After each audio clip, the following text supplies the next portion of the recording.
Bonjour à tous, j'espère que vous allez super bien. Alors aujourd'hui, je voulais vous partager, ou du moins reprendre l'inspiration que j'avais postée la dernière fois sur procréatif, réactif. Donc je voulais vous partager en fait cette idée que je trouve géniale, que j'avais en fait trouvée dans un des livres de Stéphane Covey, sur la différence et la nuance à vraiment comprendre entre procréatif et réactif. Toujours dans cette idée effectivement d'amorcer un changement en s'amusant et tout en douceur. L'idée elle est super simple, mais en préambule, juste du coup vous rappeler que nous sommes tous façonnés par des habitudes. Nous en sommes plus ou moins conscients, la plupart d'entre nous n'en avons peut-être pas forcément conscience. Alors il y a des bonnes et des mauvaises habitudes, alors là-dedans il n'y a absolument rien de manichéen. C'est juste en fait se dire qu'effectivement il y a des habitudes qui nous poussent vers l'avant et qui nous donnent justement toute la motivation et la force en fait pour mettre des projets en place. Et il y a d'autres habitudes qui nous freinent, qui nous limitent, qui peuvent aussi être des habitudes héritées, par notre famille, nos parents, nos amis, etc. etc. L'idée dans un premier temps, c'est déjà en fait de vous dire que vous avez une caméra au-dessus de vous, que vous pouvez finalement allumer au moment où vous le souhaitez, donc le plus souvent possible, c'est top, pour finalement effectivement déjà amorcer justement une nouvelle habitude d'auto-observation. Et cette caméra vous permettra justement de percevoir ou du moins comprendre votre fonctionnement, d'identifier ces deux types d'habitudes que vous avez, qui sont soit limitantes ou soit au contraire boostantes ou motivantes. Déjà au moins pour voilà, voir un petit peu votre fonctionnement. Alors pour reprendre en fait l'idée effectivement de Stéphane Covey qui lui parle de proactif et réactif, c'est toujours en fait en lien effectivement avec ses habitudes et qui finalement nous fait comprendre que nous ne sommes pas effectivement le chien de Pavlov, nous ne sommes pas effectivement des animaux, et la différenciation qui justement est énorme entre le monde animal et nous humains que nous sommes, c'est la conscience de soi, cette fameuse petite caméra que nous avons la possibilité et le pouvoir d'allumer. Cette conscience de soi est tout simplement cette capacité d'auto-observation qui est nécessaire et essentielle pour avoir la maîtrise de nos habitudes et pour pouvoir finalement au fur et à mesure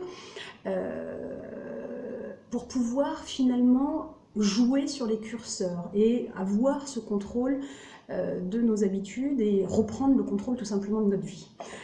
Et toujours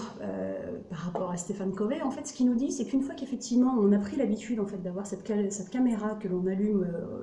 et donc cette conscience de soi qui est en fait cette capacité d'auto-observation que les animaux n'ont pas, c'est finalement d'essayer de comprendre et de mieux appréhender notre fonctionnement. Alors il y a deux types de fonctionnement. Il y a effectivement ceux qui sont réactifs, un peu proche effectivement du chien pavlovien dont je parlais sur une précédente vidéo, qui est en fait celui qui réagit systématiquement à un stimuli extérieur. Il y a un stimuli extérieur, un événement extérieur, il y a tout d'un coup effectivement une chaîne d'émotions qui se met en action en nous, et nous avons en réponse un comportement, une action, donc stimulus extérieur, chaîne d'émotions effectivement qui se mettent en branle en nous, et réponse immédiate.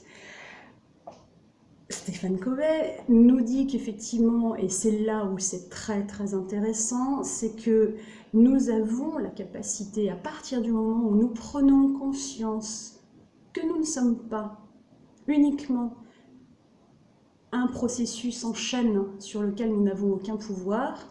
que nous avons la possibilité, à force d'allumer en fait notre caméra et de comprendre effectivement notre fonctionnement sur nos habitudes, et que nous ne sommes pas nos habitudes, mais que nous choisissons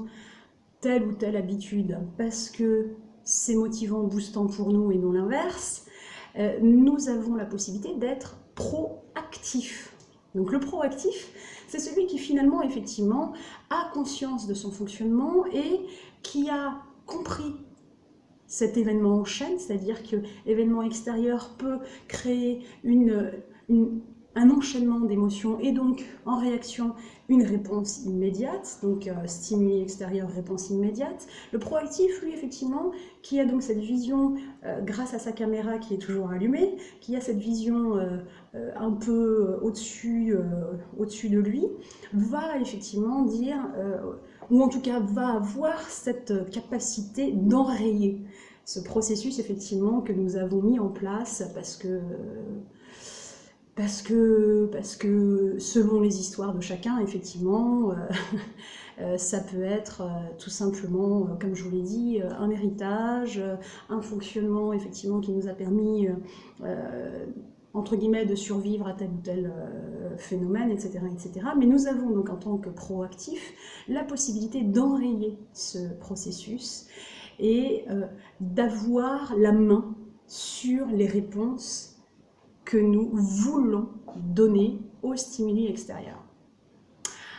Alors ça, c'est une première amorce de changement. La première amorce est déjà d'appréhender et de comprendre et finalement en fait d'observer déjà ce type de fonctionnement, c'est-à-dire juste en prenant peut-être un calepin dans un premier temps et puis de noter comme dans un jeu, voilà, j'ai eu telle réaction comme la dernière fois sur ma précédente vidéo, j'ai eu la réaction effectivement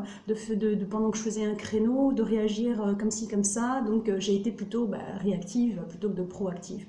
Donc je ne dis pas effectivement que l'amorce du changement est simple, mais que finalement l'amorce du changement peut se faire à partir du moment où nous comprenons la manière dont nous fonctionnons. Et donc ce que je vous propose dans cette inspiration partagée, c'est de commencer à vous amuser, à allumer la caméra qui est au-dessus de vous et de commencer ce jeu de l'auto-observation, qui est un jeu passionnant, je vous assure. Donc sur ce, je vous souhaite une superbe journée et prenez surtout soin de vous parce que vous êtes la seule personne qui compte pour vous-même. Ciao!